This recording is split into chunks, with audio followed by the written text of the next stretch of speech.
Hola,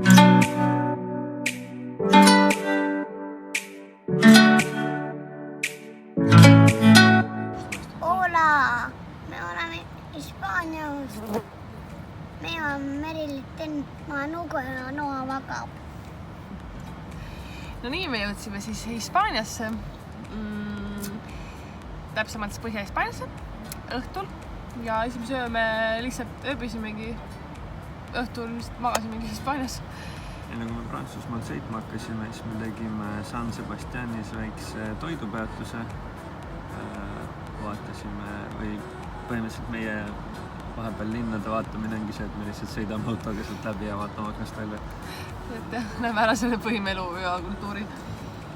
Kultuuri ei näe, aga linna näeb. Ja siis sõitsime edasi. Eesmärk oli minna Castellugatse kabelit vaatama. Ja siis me sõitsimegi õhtul suhteliselt sinna kohe lähedal ära. Ööbisime ookeani ääres.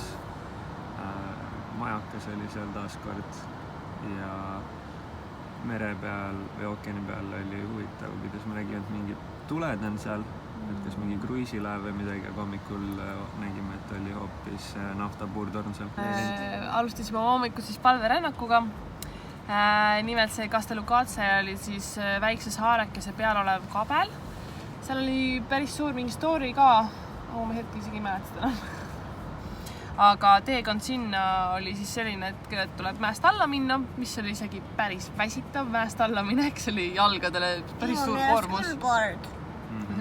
Ja siis tuleb minna jälle üle väikse silla treppidest üles, et jõuda siis sinna kabelisse, mis asus siis eraldi saarel. Kabelis on veel selline traditsioon, et kui sinna üles jõuda, siis helistatakse seda kella seal 3 korda.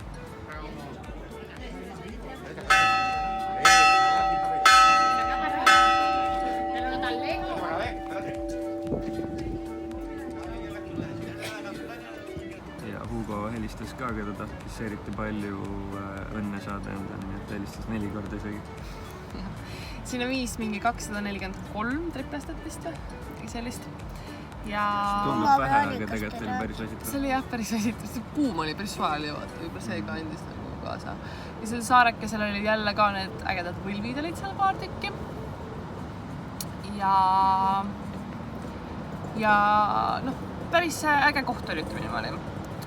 Sinna Castellugatsesse saab tasuta, ainult tuleb registreerida ennast. Ja isegi kui ei registreeri, siis nad lasevad ikkagi sisse. Koha peal saab ka registreerida, aga nad registreerivad su sisenemise, registreerivad ära.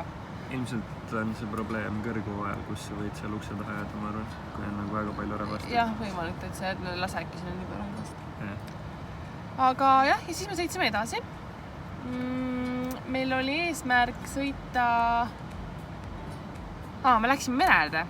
Tegelikult seal lähedal ühte linna, aga seal oli tuuline, külm, üldse mitte siuke, et me tahaks minna nüüd siin päevitama ja värki. Siis me võtsime, et okei, et igal pool siin ookeani ääres on suhteliselt külm. Me peame ikkagi nagu liikuma allapoole, sest me igatsesime seda sooja rannapuhkust natukene. Ja me polnud seda siiani veel väga kuskil saanud, sest igal pool tõesti külm on olnud. Ja siis võtsime suuna, me sõidame siis Portugali, nii et Portugalis ju peab soe olema. Ja siis me hakkasime sõitma allapoole. Üks hetk avastasime ennast täiesti middle of nowhere, sest et seal ei olnud mitte midagi. Me olime mäe otsas ilmselt kuskil mägises alas Põhja-Hispaanias. See oli lihtsalt läbi mandri. Jah, aga seal ei olnud nagu mitte midagi, seal oli täielik tühjus. Muidu oli ikka sõitsid küladest läbi ja isegi kiirteetähed sa näed, et on külad ja linnakesed ja niimoodi. Aga seal polnud mitte midagi, seal olid ainult need päevalille põllud, mis olid nagu ära õitsenud juba. Kõik täielik tühjus, külm oli ka seal. Ma mäletan palju klaade. Jah, seal oli siuke jahe tuul ja mingisugune 17 või 16 kraadi. No, me olime nagu mäe otsas kuskil. Ja seda oli päris pikalt, seda oli mitu 100 kilomeetrit nagu. See oli päris huvitav.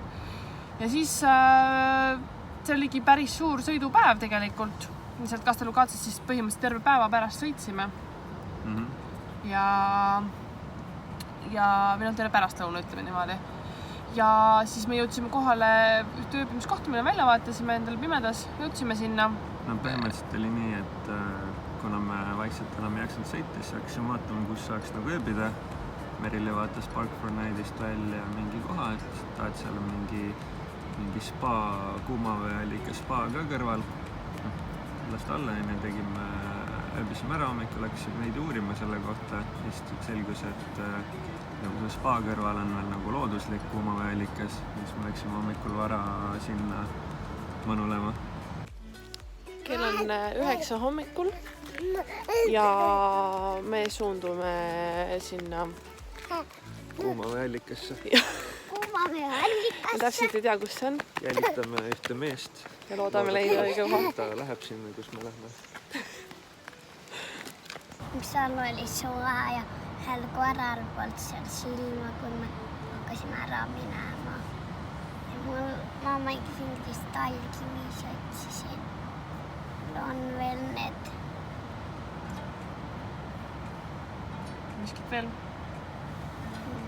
Soevesi oli. Noa käis ka ujumas? Ja Noa käis ka ujumas. See oli Noa esimene soevesi ja meie esimene soevesi. Ujumine. Ja nii, jõudsime kohale. Tundub, et on õige koht päris minna. Vesi vist on ka soe või? Hälle peseda sooja veega. Jah, ühesõnaga see oli siis tõesti meil kõigil esimene kogemus kuumaveeallikaga. Ja juhuslikult sattus see, ma arvan, kõige ilusam kuumaveeallikas, mis me leidsime. Et see oli looduslik, see ei olnud nagu inimeste, see ei olnud nagu see spa, vaata, et see oli nagu looduslik. Seal olid kohalikud mammid ja papid ennast juba mõnusalt sinna sisse seadnud, aga me mahtusime ka sinna ilusti.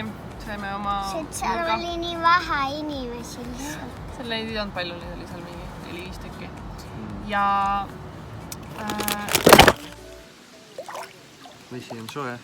Beebile ka meeldib. Beebi sai lõpuks sooja vette ujuma. Ma pole kunagi soojas vees ujunud. Ja beebi ka pole. Saime vanni. Võib-olla kodus vanni ja me saime lõpuks Hispaanias vanni. Looduslikku vanni. See on mega mõnus.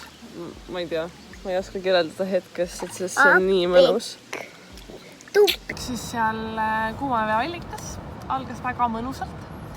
Me leidsime selle koha üldse kuidagi guugeldades, et selle ametliku koha kõrval on ka üks väike looduslik kohakene. Ja kui me sinna läksime, siis üks vanem mees juhatas meid tegelikult sinna, siis ta läks sinna. Ametlik koht oli kinni. Veidi jälitasime seda asja.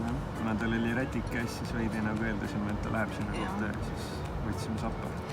Ja seal olidki mõned kohalikud mammid, papid, siuksed, neid ei olnud väga palju, aga nad kõik nautisid seal hommikut oma pikkide korvidega ja päris mõnus oli. See kogemus oli väga äge minu meelest. Just see, et ta oli looduslik, see oli soe vesi, me saime sooja vette, mis on vanliferite varu mingi paradiis, sellepärast, et see oli tõesti soe ja said sooja veega ennast pesta.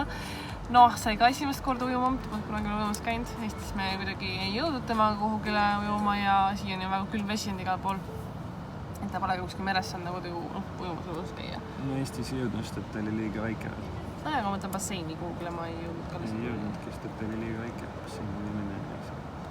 Haiglas võib käia meie beebiga eraldi juures ja ujumas tundus.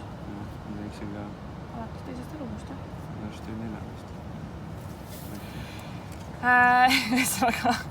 Ja siis me nautisime seal hommikut. Enne tegime ühe peatuse siis McDonaldsis, tegime seal tööd. Mitte me käiksime väga palju McDonaldsis söömas, me lihtsalt kasutame seal Wi-Fit ja me kasutame IKEAs, käime Wi-Fit kasutamas. Ja tegime ka videokene seal kodustega, sellepärast, et Mertini vanaemal oli suur juubel, mis me osalesime sünnipäeval. Ja siis me sõitsimegi ära Portugali. Ja just selle mõttega, et saada sooja, tahtsime lõpuks jõuda sinna sooja, kuna siiani kõige soojem maa on olnud Saksamaal. Ja Taanis. Ja Taanis, jah. Ja Belgia, Holland olid nagu sellised, nad olid soojad, aga need ei olnud nagu rannamaad, aga mõtlengi, et naljakas on see, et Saksamaal minu arust kõige kuumemal on Saksamaa. See on mingi kuuma laine ka. Nojah, aga ülejäänud teised maad on sellised nagu jahedad, et sa ei lähe nagu randa puhkama, et kõik ootasid sooja maad. lihtsalt naljakas kuidagi, sellepärast me tegelikult selle Prantsusmaaga suhteliselt kiirelt läbi sõitsime ja ka Hispaania selle põhjaasa, et nad on ikkagi nii jahedad olnud, pluss see ookean on ikkagi väga külm ja megatuuled tulevad sealt, seega me oleme lihtsalt sõitnud allapoole järjest. Ja kas me siis lõpuks jõudsime sooja? Seda näete järgmises vlogis. Ciao!